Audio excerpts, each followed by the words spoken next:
Goddag igen og rigtig hjertelig velkommen til Handicap- og Ældremagasinet. Der er jo mange, ligesom mig, der har svært med at læse de små bogstaver. Jeg skal finde et... Ja, jeg kan næsten ikke se det. Men jeg ved, der er nogen, der kan hjælpe os med det. Og det vil vi gå ind og hilse på. Undskyld, jeg sådan trænger mig på, Martin. Men jeg ved, du kan hjælpe mig. Jeg kan jo ikke læse det der, Stas.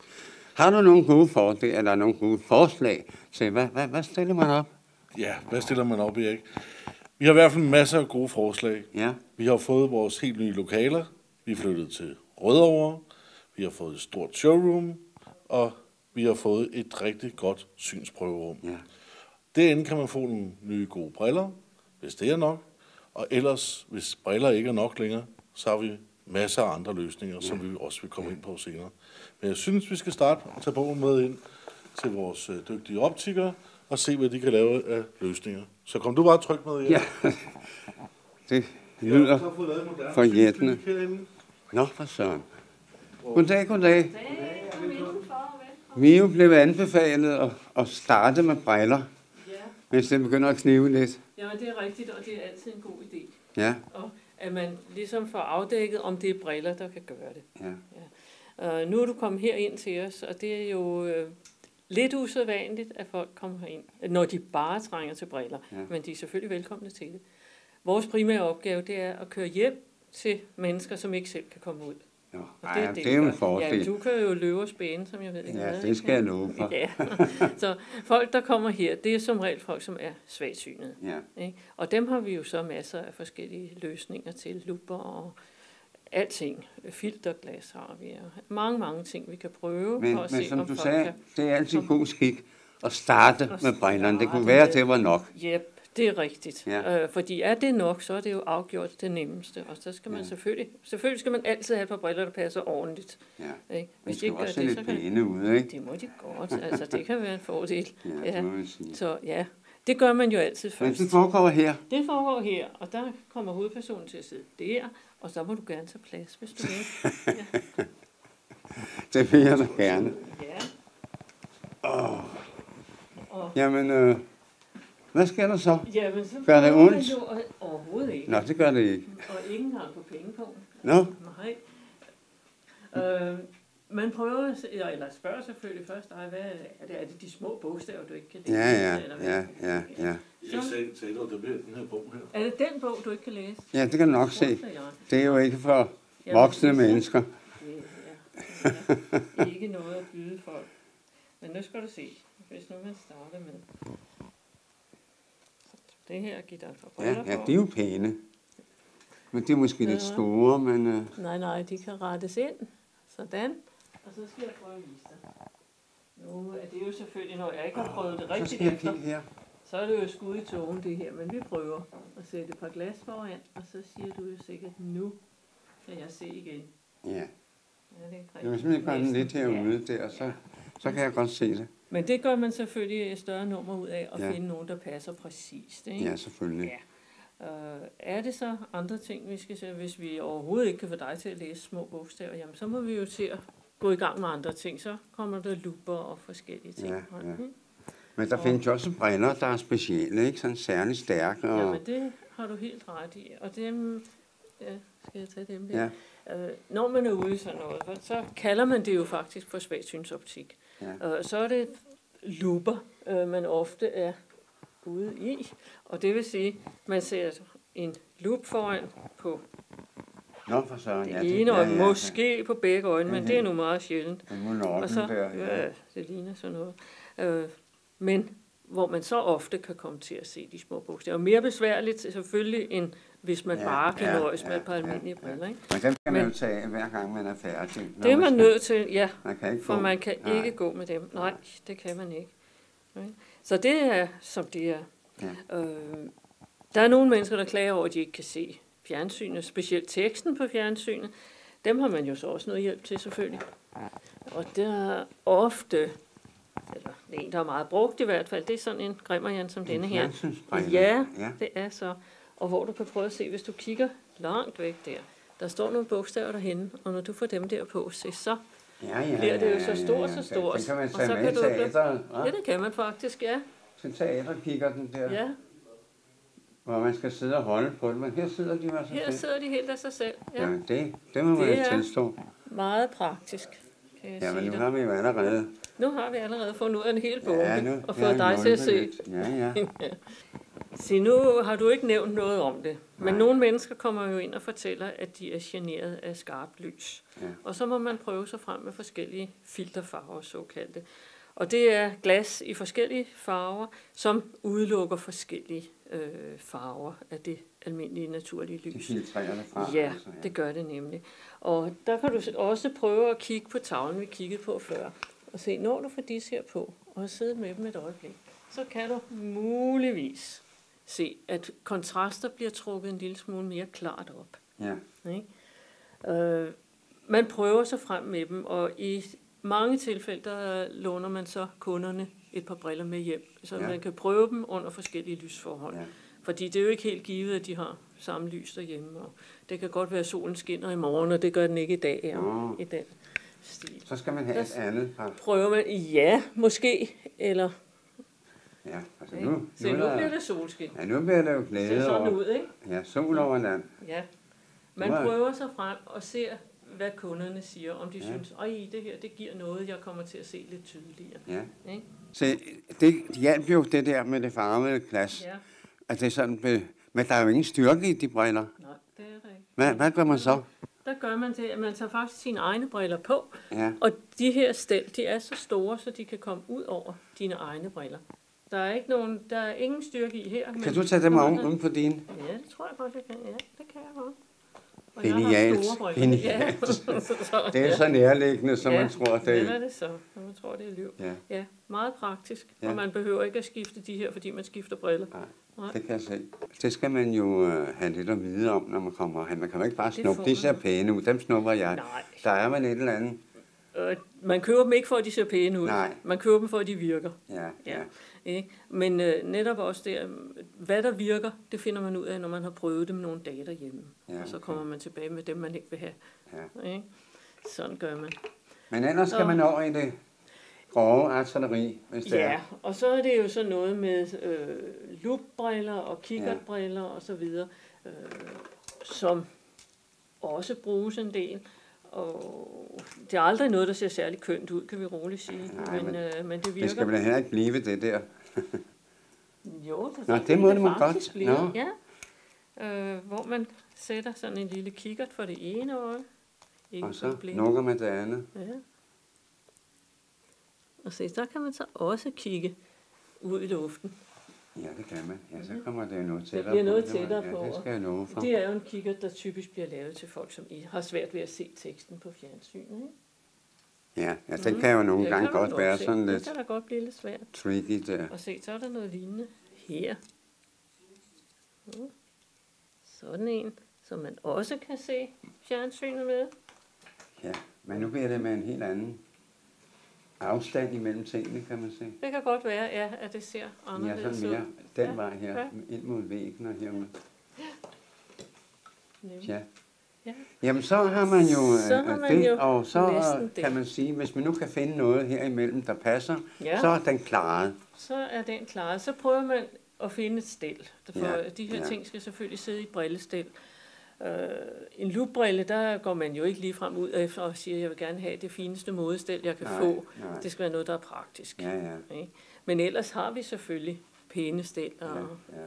i sådan en Men almindelig gør prisklasse. man det at med at lukke det ene med øjet der, ligesom Det gør man. Nelson gjorde der? Ja, nej, man gør ikke helt, som han gjorde, for Nej. han satte den jo for det For det blinde blinde øje. øje. Ja. Men man bruger kun kikkerten for det øje, det man ene. ser bedst med. Det ser bedst Ja, ud. man kan ikke lave det for begge Ja, øjne, så uden at komme til at se slører dobbelt. det på en eller Nej, anden man måde, kommer ja. til at se dobbelt. Ja, selvfølgelig. Og det er jo ikke så godt. Nej. Nej. Men hvis Ja, vi nu ikke kan sådan klare det. os med det, Ja, hvad så gør må vi man så? videre til nogle lupper. Der Ja. findes jo lupper til at holde i hånden, og der findes elektroniske lupper, som har en kolossalt stor forstørrelse. Og det er har jo I nok også her. Masser af. Alt Det under har samme vi da i tag hvert der. fald, ja. Og det skulle vi måske kigge på ude. Skal vi gøre det? Det kan vi da For godt. der har vi en helt bunke. Lad os dog det. Ja, Stefan, Ja. vi kommer ind og besøger dig, for du har noget, velkommen. at vi skal se noget Ja. det grove artilleri, ikke? Ja. Nu har du været inde hos Lis og set, hvor vi først prøver almindelige briller, og derefter prøver vi loopbriller. Ja, Men det er som regel sådan, når man lige har sluppet de almindelige briller, og ikke mere kan bruge almindelige briller, så kan man i mange tilfælde have stor glæde af en looplampe. ja. Som I kan se, så findes der flere forskellige Ja, jeg modeller skal af love for. looplamper. Ja. Og de fleste mennesker, de kræver jo, at looplampen er så stor som muligt, at man har så stort et felt som overhovedet muligt. Ja. Der er det desværre sådan, at jo dårligere vi mennesker ser, og jo stærkere en lup vi skal have, jo mindre bliver luppen. Og det kan jo være svært at acceptere, men ser du dårligt, og vi skal hjælpe dig med en form for lup, så er det ikke looplamperne. Men looplamperne er et godt middel til at starte med, når man ser dårligt. Ja. Looplampen har jo den store fordel, at den bliver holdt. Der er jo en arm, Ja. Så der du skal holder. ikke holde lupen. Nej, det skal du ikke. Du kan sætte dig i din lænestol, trække luppen hen foran dig, og holde det, du skal nedenunder. Prøv en gang. Og ind under med BT. Ja, eller krydsord, som mange jo er kede af, at de ikke længere kan. Det er Så kan du se, at man kan indstille luppen, afhængig af, hvordan man sidder. hvor tættere hvor nakken skal fra. Ja. Og det her er jo en dejlig lup, som næsten er 18 cm i diameter. må man Den har sige. et dejligt stort synsfelt. Det er rigtigt. Der Og findes så jo kan man flytte det sådan forholdsvis kan man, enkelt ja. der. Man Det skal jo ikke kan man. flytte på den der.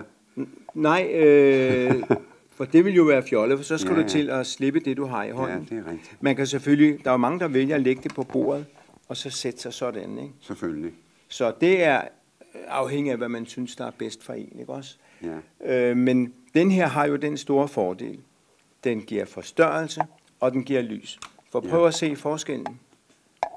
Nu er der ingen lys på, og nu tænder vi for lyset. Kommer teksten frem. Ja, det gælder jo også for almindelige briller. Ja. Når man sidder og læser med sine almindelige briller, så er det meget, meget vigtigt, at man sørger for at have en god lampe. Ja. Man skal have lys på det, man læser. Man havde jo en gammel regel, der sagde, alderen fulgte de watt, man brugte i pæren. Oh. Det vil sige, hvis man var 80 år, skulle man have en 80 watts pære. Ja.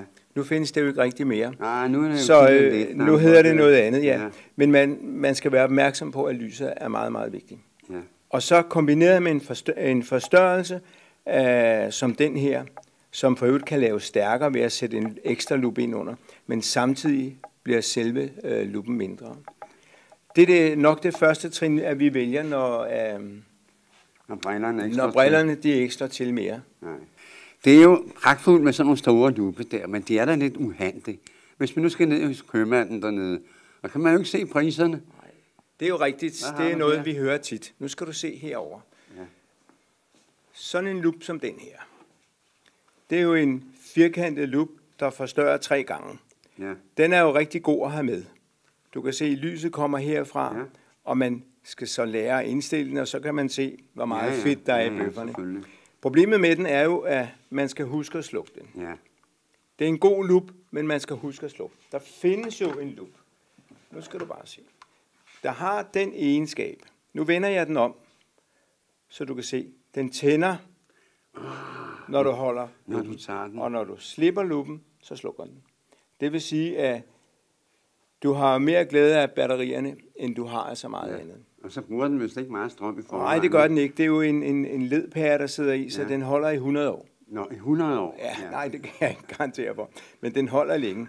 Det er jo tidens løsning Ja. med et håndtag, der bestemmer, hvornår der skal være lys i. Ja. Men som du kan se, så findes der jo mange forskellige former for også i lupper. mindre udgaver. kan Også man i sige. mindre udgaver, som du ser her. Ja. Og jeg vil ikke undlade at vise dig den her lampe. Det er jo en transportabel lampe, så hvis du skal ned og spise på restauranten, og du ser dårligt, man kalder det en kuvertlampe, Nå.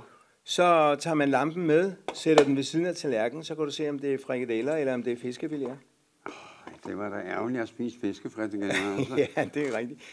Jeg har haft stor glæde, succes med sådan noget, til folk, der spiller bridge, for eksempel. Det kunne jeg tænke mig, ja. Hvor de sidder med en lampe over bordet, og medspillerne, de vil ikke have, at der er for meget lys. Nej. Så kan man koncentrere sig med den der. Jamen, det ligger jo lige for. Og der er i alle priser, der kan man se. Ja, det er der jo. Jeg hørte jo før, da vi talte om briller inde ved siden af, at man kom hjem til folk. Ja. Det gør I ikke med alt det der? Jo, det gør vi faktisk. Når vi er afsted, så har vi både... Vi kan jo høre, hvilket problem folk har. Ja. Og vi har altid en kollektion med af lupper. Ja. Og afhængig af, hvad synsprøven viser, så har vi nogenlunde idé om, hvad lupstyrke vi skal bruge. Og så demonstrerer vi de lupper, vi har. Ja. Ja. Så det har vi altid, og kan altid klare sådan nogle ting. Jeg skal lige vise dig noget, som er nyt for os. Det er en ny type lupbrille, hvor man simpelthen har bygget lys ind i. Fordi man vil jo, det der folk ofte snyder med, det er det rigtige lys. Ja. Sådan en brille som den her kan man montere med almindelig brilleglas. Man kan montere den med lupper, som I tidligere har set. Så den er jo på sin vis fantastisk. Og også den her har jo, lyset har en lang levetid. Ja. Nu skal du bare se her. Nu sætter jeg den på næsen af dig. Ja. Og så kan du jo selv se, hvordan virkningen er ved lyset. Bevar mig vel.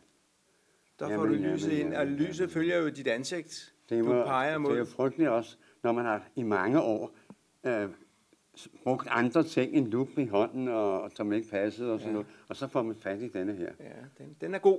Det må jeg tilstå. Det er nye tider. Ja, det er sgu nye sider. Nu skal du høre her. Og nye sider. Og nye sider, ja. Så er det jo sådan, at en gang imellem, så at de håndlupper og sådan noget, vi har, de er ikke tilstrækkelige. Nej. Og der er jo nye tider på vej der. Man har i dag nogle elektroniske lupper, hvor vi har nogle helt andre forstørrelsesmuligheder. Erik, kom hen og se, hvad vores nye elektroniske lupper kan gøre. Det vil jeg gøre. For de elektroniske har jo nogle små snydetricks, som lupperne ellers lider under. Det er noget at gøre med omkring den afstand, man har fra øjnene til linsen, kan vi kalde den elektroniske lup her, og til emnet. Du kan se her, der står du fuldstændig frit og kan læse i de normale afstand. Og billeder kan man jo også se på den måde. Man kan se familiebilleder med den, og man kan få det i den forstørrelsesgrad, man nu måtte ønske. Men lige før, hvis man er frimærkesamler, hva'? Ja, men det har faktisk været nogle af dem, der har været mest interesserede i dem. Det kan jeg tænke mig. Det er smart, og så kan de jo tage billeder og sende til en anden af dem. Det er jo også kedeligt, hvis man er svagsynet og har det som hobby, altså netop være frimærkesamler, ikke? Ja. Og så ikke kan fortsætte med det, fordi man ikke kan se det. Det er i hvert fald det. De elektroniske lupper er jo også nemme, fordi dem kan man jo tage med i byen. Ja, det kan man. Man er ikke bundet op på noget ledning. Man kan bruge dem meget mere fleksibelt. Sådan en elektronisk lup her, hvis du sidder til et møde eller en konference, det ligner jo næsten bare en almindelig af de her nye smartphones. Ja. Alle de sidder med, og hvad de ellers sidder med af småting elektroniske gimmicks. Der er ikke noget, der signalerer ved det her, at man decideret er svagtseende. Nej. Men det er der jo ikke noget ondt i. Det synes jeg bestemt ikke. Men hvis man ser så dårligt, at man skal bruge sådan en der, så har vi faktisk noget, der er bedre til, når man sidder derhjemme. Og det hedder et læseapparat, eller et CCTV. Det har jeg hørt om. Så jeg synes, vi kan prøve at se et af de nye af dem. Du har sådan et på lager. Erik, hvis du bare kommer med mig. Jeg kommer efter dig. Så kan vi se her. Et af de smarteste, der findes i hvert fald, har vi stående her. I dag er de jo født nærmest på computer, du kan høre.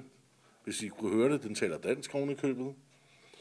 Men man har et kamera, det er det, der kommer med det her CCTV, Closed Service Television. Man har et kamera siddende heroppe. Man kan bruge det til at se langt. Man kan sågar se kameramanden, der er med i dag. Man kan også bruge det til at selvfølgelig kigge ned i papirerne. Ja. Man kan også kigge ud i haven og se, hvem der ellers kom. Nå, der er mange muligheder til. Man lægger det foran sig. Man kan bygge det ind sammen med sin almindelige computer, så man bruger det i stedet for den monitor, man havde tidligere. Så kan man veksle mellem at have forstørrelse, man kan veksle mellem at have PC'en på skærmen. Ja. Så det bliver heller ikke en monstrum, man får derhjemme. Man kan måske også bruge et fjernsyn. Det er lige før i hvert fald. Ja. I dag henter mange jo det ned over internettet, og det kan den jo sagtens vise sig. Ja. Man får en meget stor grad af frihed, og det fylder jo ikke meget. Og i dag der kører de jo alle sammen med det her HD, altså højopløsning og lynskarpt og knivskarpt. Det er i hvert fald et af de lækreste CCTV'er. Man kan så også sige, hvis teksten den bliver lidt for dårlig. Vil jeg prøve at se hurtigt. Det var autofokus det her. Ja. Den fokuserer jo ind på min arm, så man kan forstå, hvor højt det er. Zoom 6. Det man kan gøre, også hvis teksten bliver for lille, det er, at man kan trykke på en knap her. De nye læseapparater her arbejder også med en en menneskelig stemme. En menneskelig stemme. Hvis man bliver træt i øjnene eller andet, kan man simpelthen bare få sit læseapparat til at læse teksten højt. Behandler. Det vil vi prøve at høre her. Mange har vi højt uddannet, autoriseret optikere til at hjælpe dig. Optikeren samarbejder med producenter og forstørrende optik, hvilket resulterer i perfekte. Det er vel lige før, den kan oversætte Det kan den faktisk. en engelsk bog. Det kan den faktisk. Så rart sådan en fyr som den her blev lidt overrasket, da vi så. Fordi den kan tale, jeg tror det er noget med 16 forskellige sprog. Det var man vel. Man bliver simpelthen bare sat op til det sprog, man lægger ind under den, og så læser den højt på det sprog. På dansk for eksempel. På dansk for eksempel, hvis man er dansk, man gerne vil læse. Men havde man købt en engelsk bog, så bliver den læst højt på engelsk. Ja. Så de kan alle narestregner, der sidder mindre computer i mange ting i dag. Det gør der selvfølgelig. Så det synes vi i hvert fald er meget flot herfra, og det er i hvert fald noget af det, der har glædet mig over årene, det er at følge den spændende udvikling, der har været. Det må jo være højdepunktet indenfor. Det synes vi er lige nu. Svagtseende. Så det bliver spændende at se, hvad fremtiden så ovenikøbet kan byde på. Nu bliver det næste selvfølgelig, hvis det bliver grovere endnu, så man ikke kan se, at man så næsten bliver blind. Ja, Og så kan man jo også bruge den. det kan man. Den kan jo læse højt. Det kan de jo i hvert fald, ikke? Ja. Så det er jo noget, der er nogle muligheder i hvert Det må fald. jeg sige. Se, det var jo den, jeg manglede, da jeg kom her. Men nu kan jeg jo se at komme herfra i hvert fald. Og du skal fortælle os lidt. Nu de mennesker, der sidder og tænker, det må jeg altså ud og snuse nærmere til. Hvad gør de? De skal i hvert fald også være velkomne. Ja. Og vi er flyttet ind et sted, hvor vi med vilje har sigtet på, at det skal være nemt at komme til for mange. Så der er i hvert fald 2 buslinjer lige til døren. 25-50 meter er der gå. Tættere på er det selvfølgelig, hvis man kan finde og læse sin kraks, og stadigvæk kan køre bil, eller få nogen til at køre sig, så kan man parkere på vores privatparkeringer, og dem er der lige uden for døren, og så er der 10 meter ind til synsprøverummet. Men ellers kommer du ud til folk i stedet for, ved jeg. Det gør vi i hvert fald. Vi har 2 biler på gaden hver dag, som kører hjem til folk og besøger dem, der ikke kan komme hertil, eller det er for langt, eller andre ting, der gør, at de gerne vil have det, at vi kommer hjem til dem. Ved du hvad, Martin? Vi siger tak for denne gang. Vi kigger ud til, der er en anden god gang, for der sker jo stadig noget nyt her, kan man se. Det er fantastisk, den oplæser. Den har rystet mig næsten. Men Erik, du kan jo se alle de her ting også på vores hjemmeside. Ja. På Lys og Lup er alle de nyhederne og en masse gode informationer. Og der står også vores åbningstid, som er på alle hverdagene fra 8 til 16. Og ellers så finder vi bare en aftale, hvis det skal uden for det. Det blev de sidste ord i denne sag her, og vi glæder os til at kigge ud en anden god gang. Og så vil vi lige sige tak for, at I har overværet vores program. Og vi kommer jo igen næste søndag, og det er jo klokken 7:30. Tak skal I have. Tak for nu.